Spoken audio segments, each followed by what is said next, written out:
बहुजन विकास आघाड़ी एक ऐसी क्षेत्रीय सत्ताधारी पार्टी है जो शुरुआती दौर से ही राज्य सरकार का एक हिस्सा रही है। राज्य में चाहे सरकार कांग्रेस की हो, भारतीय जनता पार्टी हो, शिवसेना या अन्य गठबंधन की हो, लेकिन बहुजन विकास आघाड़ी उन्हें अपना समर्थन देकर सदैव सरकार का एक हिस्सा बनती रही है। और अगर हम पालघर जिले की बात करें तो यहाँ पर सर्वाधिक शक्तिशाली पार्टी के रूप में इसे देखा जाता है। वहीं इस पार्टी में क्षेत्र के लाखों लोग बेहद समर्पित भाव से जुड़कर पार्टी की रीति और नीति के आधार पर कार्य कर रहे हैं। और बहुजन विकास आघाड़ी के एक ऐसे ही समर्पित कार्यकर्ता व पदाधिकारी हैं राजू शुक्ला। राजू शुक्ला की रग रग में बहुजन विकास आघाड़ी बसी हुई है, किंतु पिछले कुछ दिनों पहले किसी कारणवश जब वाल्यू पुलिस स्टेशन के वरिष्ठ पुलिस निरीक्षक विलास चौगले ने बिना किसी वजह के राजू शुक्ला को पीटा तो राजू शुक्ला बेहद आहत हुए और यह चोट उनके शरीर पर न लगकर उनके आत्मसम्मान को लगी थी, जिससे राजू शुक्ला बेहद दुखी हुए और उन्होंने विलास चौगले तथा अन्य सहयोगी पुलिस अधिकारियों के खिलाफ न्याय की लड़ाई लड़ने का मन बना लिया था।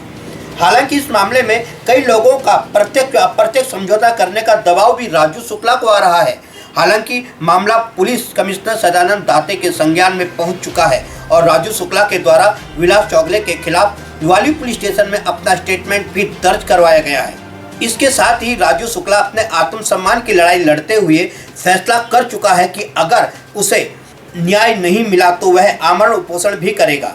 वही क्षेत्र की सत्ताधारी पार्टी अपने काबिल कार्यकर्ता व पदाधिकारी की इस दुर्गति पर चुप्पी साधे बैठी है, जबकि तीन विधायकों वाली पार्टी अगर चाहती तो गृह मंत्री अनिल देशमुख को पत्र लिखकर इस मामले में हस्तक्षेप करने को कह सकती थी। किंतु लगभग एक सप्ताह बीतने को आ रहा है, लेकिन बहुजन विकास आघाड़ी के किसी बड़े व सक्षम पदाधिकारी ने राजू शुक्ला की मदद करना तो दूर उनकी सुध तक नहीं ली है। राजू शुक्ला जो हर कदम पर बहुजन विकास आघाड़ी के लिए हर समय कुछ भी करने को तैयार रहता था, आज बहुजन विकास आघाड़ी के शीर्ष नेतृत्व की अनदेखी के चलते पार्टी से अपना राजीनामा दे चुका है।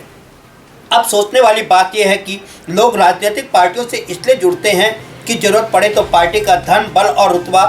बुरे वक्त पर काम आ सके।